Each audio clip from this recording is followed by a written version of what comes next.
അധ്യാപകനെന്ന നിലയിൽ എത്രയോ തലമുറകളെ വിശേഷ ജ്ഞാനത്തിൻ്റെ ഉന്നതങ്ങളിലേക്ക് അദ്ദേഹം ഉയർത്തി.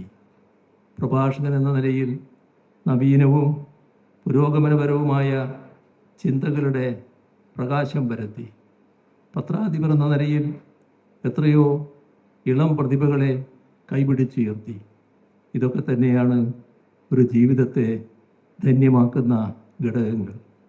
മാനവികത അധിഷ്ഠിതമായ ശ്രീനാരായണ ദർശനത്തിന് സമൂഹത്തെ സമത്വത്തിലേക്ക് നയിക്കാൻ കഴിയുമെന്ന് അദ്ദേഹം വിശ്വസിച്ചു. ശ്രീനാരായണ ദർശനത്തോടൊപ്പം മാർക്സിസ്റ്റ് ലെനിനിസ്റ്റ് തത്വങ്ങളിൽ ഉറച്ചു നിന്ന് പ്രവർത്തിക്കുന്ന കമ്മ്യൂണിസ്റ്റ് പാർട്ടിയുടെ പ്രവർത്തനങ്ങളും സമൂഹത്തെ മുന്നോട്ട് നയിക്കാനും പുതിയൊരു സമൂഹം കെട്ടിപ്പടുക്കാനും സഹായകമാകുമെന്ന് അദ്ദേഹത്തിന് ഉറപ്പുണ്ടായിരുന്നു. അതാണ് EMS ഉൾപ്പെടെയുള്ളവരുടെ അഭിപ്രായം മാനിച്ച് നിയമസഭയിലേക്ക് മത്സരിക്കാൻ അദ്ദേഹം തയ്യാറായതിന് കാരണം. അദ്ദേഹത്തെ മത്സരിപ്പിക്കണമെന്ന തീരുമാനം പാർട്ടി കൈക്കൊണ്ടപ്പോൾ പാർട്ടിയുടെ തീരുമാനം അംഗീകരിക്കാൻ അദ്ദേഹം തയ്യാറായി. ഒരിക്കലും അദ്ദേഹം പാർട്ടി അംഗത്വത്തിലേക്ക് വന്നില്ല. എന്നാൽ പാർട്ടി അംഗങ്ങൾക്ക് ആവശ്യമുണ്ടായിരിക്കേണ്ട അച്ചടക്കവും പാർട്ടി കൂറും എക്കാലത്തും അദ്ദേഹം പുലർത്തിപ്പോന്നു. എറണാകുളം നിയമസഭാ മണ്ഡലത്തിൽ അദ്ദേഹം നേടിയ വിജയം ശ്രദ്ധാർഹമായിരുന്നു. ദീർഘകാലം മഹാരാജാസ് കോളേജിലെ അധ്യാപകനായിരുന്നല്ലോ അദ്ദേഹം. അദ്ദേഹത്തിൻ്റെ വിദ്യാർത്ഥികളും സഹപ്രവർത്തകരുമായിരുന്ന വലിയ ഒരു വിഭാഗത്തിൻ്റെ പിന്തുണയാണ് തെരഞ്ഞെടുപ്പ് സമയത്ത് അവിടെ കണ്ടത്. എല്ലാവരോടും സൗമ്യമായി മാത്രം ഇടപെടുകയും വിനയത്തോടെ മാത്രം പെരുമാറുകയും അതേസമയം സ്വന്തം നിലപാടുകൾ തുറന്നു പറയുകയും ചെയ്യുന്ന ഒരു പ്രത്യേക രീതിയായിരുന്നു അദ്ദേഹത്തിൻ്റേത്. നിയമസഭാംഗമായ വർഷങ്ങളിൽ ശ്രദ്ധേയമായ പ്രവർത്തനങ്ങളാണ് സഭയിലും പുറത്തും നാട്ടിലും അദ്ദേഹം നടത്തിയത്. ഒരു രാഷ്ട്രീയ പ്രവർത്തകനായിരുന്നില്ല എങ്കിലും ജനങ്ങളുടെ പ്രശ്നങ്ങൾ നേരിൽ കേൾക്കാനും അവ മന്ത്രിമാരുടെയും ആവശ്യമെങ്കിൽ ഉദ്യോഗസ്ഥരുടെയും ശ്രദ്ധയിൽപ്പെടുത്തി പരിഹരിക്കാനും അദ്ദേഹം സദാ ജാഗരൂകനായിരുന്നു. നിയമസഭാംഗമായിരിക്കെ സഭയിൽ എല്ലാവരും വലിയ ബഹുമാനത്തോടെയാണ് അദ്ദേഹത്തെ കണ്ടിരുന്നത്. അടിയന്തരാവസ്ഥക്കാലത്ത് കേന്ദ്ര സർക്കാരിൻ്റെ ജനാധിപത്യ വിരുദ്ധ പ്രവർത്തനങ്ങൾക്കെതിരെ അദ്ദേഹം പരസ്യമായി രംഗത്ത് വന്നിട്ടുണ്ട്. പിൽക്കാലത്ത് സാംസ്കാരിക നേതാക്കളും സാഹിത്യത്തിൽ ശ്രദ്ധേയമായി മാറിയ പലരും അക്കാലത്ത് നിശബ്ദരായതും നാം ഇവിടെ ഓർക്കേണ്ടതാണ്. തലശ്ശേരി വെണ്ണം കോളേജിലാണ് അടിയന്തരാവസ്ഥക്കാലത്ത് അദ്ദേഹം അധ്യാപകനായിരുന്നത്. മാഷ് അവിടെ എത്തിയപ്പോഴേക്കും എൻ്റെ വിദ്യാഭ്യാസം പൂർത്തിയായി ഞാൻ അവിടെ നിന്ന് പുറത്തു പോയിരുന്നു. എങ്കിലും അടിയന്തരാവസ്ഥക്കെതിരായ സമരങ്ങളിൽ പങ്കെടുത്തും മർദ്ദനങ്ങൾക്കിരയായും അറസ്റ്റ് ചെയ്യപ്പെട്ടും വെണ്ണം കോളേജുമായി അക്കാലത്ത് ബന്ധമുണ്ടായിരുന്ന എനിക്ക് സാനുമാഷ് അടിയന്തരാവസ്ഥക്കെതിരായ യോഗങ്ങളിൽ സംസാരിക്കുന്നുണ്ടെന്ന് അറിയാമായിരുന്നു. പിൽക്കാലത്ത് ഇവിടെ പറഞ്ഞതുപോലെ വ്യക്തിപരമായി ഞങ്ങൾ തമ്മിൽ വലിയ അടുപ്പമാണ് സൂക്ഷിച്ചത്. പലതവണ അദ്ദേഹത്തെ കാണാൻ ചെന്നിട്ടുണ്ട്.